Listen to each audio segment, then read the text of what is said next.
Welcome to English Research. Get ready. This story is about to take you on an unforgettable adventure. The journey starts now. In 1624, Dutch settlers founded a trading post at the southern tip of Manhattan Island.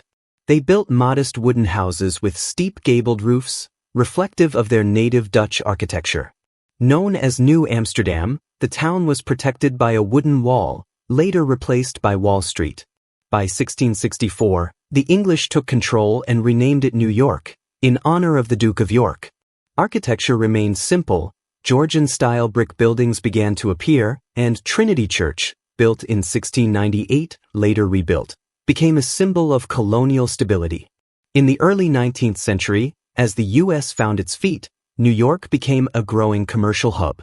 Architecture moved to the federal style, with brick townhouses, dormer windows, and elegant iron railings.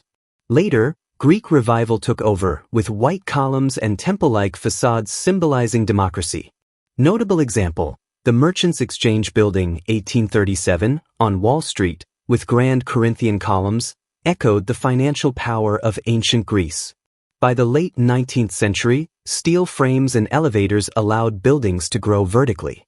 The World Building, 1890, reached 20 stories, shocking residents. Soon, New York's skyline exploded. Architectural stars emerged. The Flatiron Building, 1902, amazed with its triangular wedge shape. The Woolworth Building, 1913, dubbed the Cathedral of Commerce, soared 792 feet with Gothic grandeur. Grand Central Terminal, 1913, brought Beaux-Arts opulence to commuting. Immigrant laborers were key, risking lives to build the dream city. The Great Depression didn't stop ambition. In the 1930s, developers raced to claim the world's tallest building. The Chrysler Building, 1930, dazzled with its Art Deco elegance and steel crown. The Empire State Building, 1931, rose in just 410 days, a defiant symbol of hope. New York became a beacon for modernism and enterprise even in darkness. After World War II, modernist and brutalist styles took over, functional, geometric, and often austere. Le Corbusier's ideas influenced UN headquarters, 1952. Public housing projects like Queensbridge transformed the urban landscape, well-intentioned but often poorly executed, leading to cycles of poverty. Robert Moses, a powerful urban planner, reshaped the city with highways and bridges but also displaced entire communities, particularly in the Bronx. In the 1970s, New York nearly went bankrupt. Crime soared. Arson ravaged the South Bronx. Suburbs drained the city of wealth.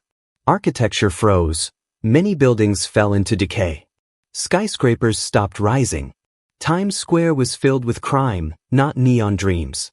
It was a gritty time, captured in films like Taxi Driver. But deep within, artists, immigrants, and dreamers were planting seeds for revival. Under mayors like Rudy Giuliani, crime dropped. Real estate boomed.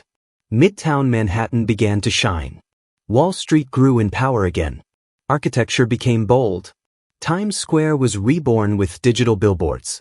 Frank Gehry brought curves and titanium to Brooklyn. The Guggenheim Museum, 1992 expansion, reminded the world of the city's artistic soul. But on September 11, 2001, everything changed. The fall of the Twin Towers shattered the skyline and spirit. But out of sorrow came resolve. One World Trade Center, 2014, rose at 1,776 feet, a tribute to freedom and resilience. The 9/11 Memorial and Museum became a place of collective mourning and hope. New York's architecture turned reflective, glass, symbolism, memory. Architecture reached new heights with pencil-thin skyscrapers like 432 Park Avenue and the Vessel at Hudson Yards. Sleek, futuristic, controversial. But the divide grew. Many buildings sat empty, owned by global elites. Meanwhile, housing costs soared and homelessness rose. Was the city being built for people or profit? COVID-19 emptied offices, shuttered stores, and brought the city to a halt. Skyscrapers stood still, like steel ghosts. Remote work questioned the future of urban life. Yet New Yorkers adapted. Restaurants took to sidewalks, art appeared in streets, and architecture became more human again. Today, the city rebuilds with focus on climate-resilient architecture, affordable housing, and smart technology. Buildings aim for net zero emissions. Rooftop gardens, solar panels, and recycled materials are in. New architects blend community with innovation. New York may never be finished, and that's its strength. Robert Moses was never elected, yet for 4 decades he controlled more public building projects than any official in American history. He shaped modern New York's physical landscape like no one else. Title: Master Builder of NYC. Projects: 13 bridges, 416 miles of parkways, dozens of parks, pools, public housing towers, and over 600 playgrounds. Moses' designs emphasized scale, speed, and the automobile. He embraced modernism and brutalism, concrete towers, superblocks, and highways slicing through neighborhoods. Entire neighborhoods, especially in the South Bronx, were demolished to make way for Moses' dream of car-centric infrastructure. Over 60,000 people were displaced. Vibrant immigrant and black communities were torn apart. The city never recovered fully. Tenements were destroyed. Public housing replaced brownstones. The highway became a symbol of urban decay and class division. San Juan Hill, a thriving black and Afro-Caribbean neighborhood, home to Thelonious Monk, was raised for Lincoln Center for the Performing Arts. Moses' vision of uplifting culture silenced the community that created jazz. By the 1960s, opposition grew. Jane Jacobs, author of The Death and Life of Great American Cities, led a movement to preserve Greenwich Village, defeating Moses' proposed Lower Manhattan Expressway. She championed human-scale, walkable cities with eyes on the street. Moses built parks and beaches, but also entrenched segregation, destroyed communities, and elevated the car over the person. Architectural legacy: Stuyvesant Town, Peter Cooper Village, towers in the park. Queensbridge houses, largest public housing in the U.S. Bridges that excluded buses, blocking poor black residents from accessing beaches like Jones Beach. After World War I, Black Americans fleeing Southern racism arrived in Harlem during the Great Migration. Harlem became the epicenter of black intellectual, artistic, and musical life. Harlem's architecture wasn't newly built during this era. Instead, its Gothic churches, Beaux-Arts apartment blocks, and brownstones, originally for white middle-class families, were repurposed. These buildings were transformed by culture. Churches became social centers. Ballrooms became creative incubators. Apartment buildings turned into literary salons. The Apollo became the global stage for black performers like Ella Fitzgerald, James Brown, and Billie Holiday. Its neoclassical design belied the revolutionary art within. Founded from Arturo Schomburg's personal library, this architectural sanctuary preserved black history and ideas in a city that tried to erase them. Led by Adam Clayton Powell Sr., this Gothic revival church wasn't just spiritual, it was political. It mobilized the Harlem community and hosted debates, fundraisers, and civil rights organizing. Led by Adam Clayton Powell Sr., this Gothic revival church wasn't just spiritual, it was political. It mobilized the Harlem community and hosted debates, fundraisers, and civil rights organizing. Though Harlem was often underfunded and neglected, the adaptive reuse of its structures turned them into beacons of black excellence, setting the stage for future preservation and cultural revival. In the last 20 years, NYC entered the age of the billionaire skyline.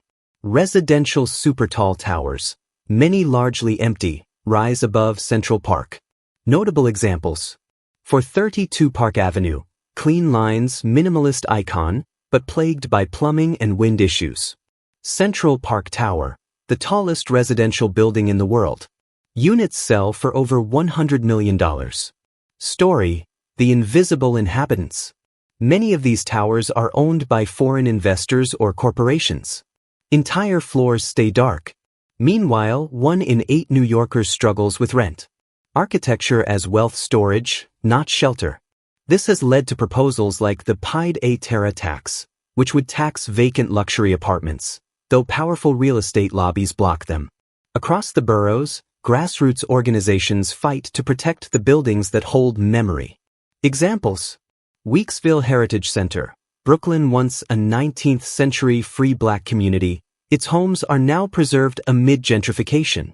Lower East Side Tenement Museum preserves immigrant stories inside original 19th century housing.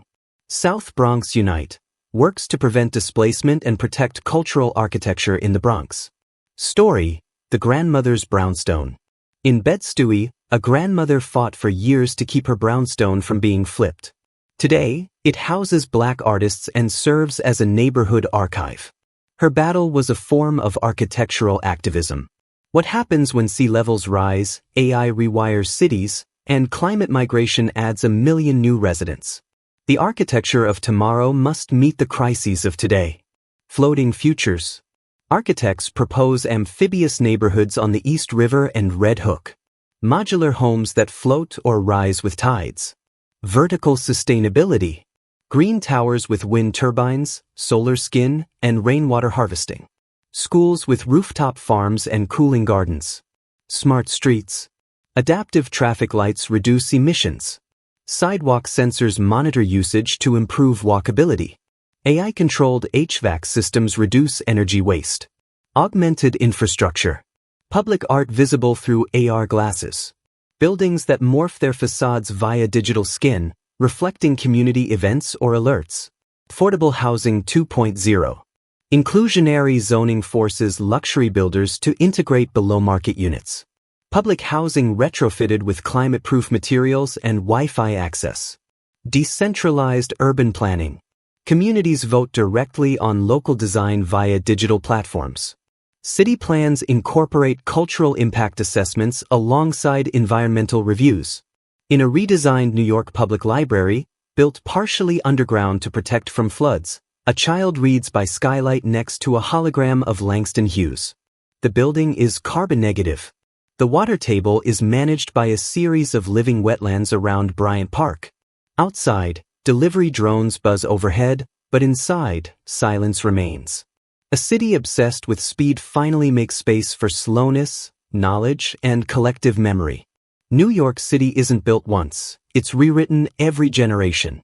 Its architecture is a living text where the chapters are skyscrapers, the margins are communities fighting erasure, and the footnotes are stories few remember but which shaped everything.